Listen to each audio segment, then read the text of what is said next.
Hey everyone, welcome back to my channel. So as I told you that I will be sharing you the products that I'm buying for my hair care. My hair is kind of damaged and I want to repair it. I watched tons of YouTube videos and I took recommendations from one of my very close friend who has really great hairs, and she also uses these products. Plus I have also YouTube videos, and that's why finally I got the products that I want to experiment on my hair basically. So that is, I bought three of them.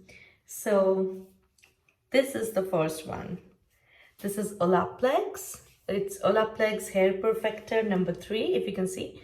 So this says it repairs and strengthens all hair types. So since my hair is damaged and I want to repair it, and I had been using a lot of heat on my hair, so my hair is at a very bad condition. And now that I know that we should use heat protectant, so I have bought something for that as well, and which I'll be sharing very soon with you all. And apart from this, this is something one. And then I bought shampoo and conditioner from the same brand.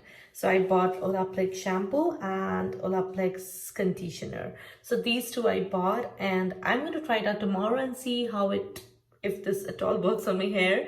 If it does, then great. This is going to be my patent shampoo going forward. But I would definitely want to share the results with you all, so that if it works for me, then you can try it on yourself too if you have damaged hair. I hope it works for me. Best of luck to me for my very first hair care routine that I'm going to follow. And if you would like to know the results that I am getting, and you are in a dilemma of how to start hair care routine, then you can watch my videos, and as I go in the journey, stay with me and see my results. And like I always say, if it's working on me, it might work on you as well. Today, that's all I wanted to share for today, the products that I got. See you in my next video. Till then, bye-bye.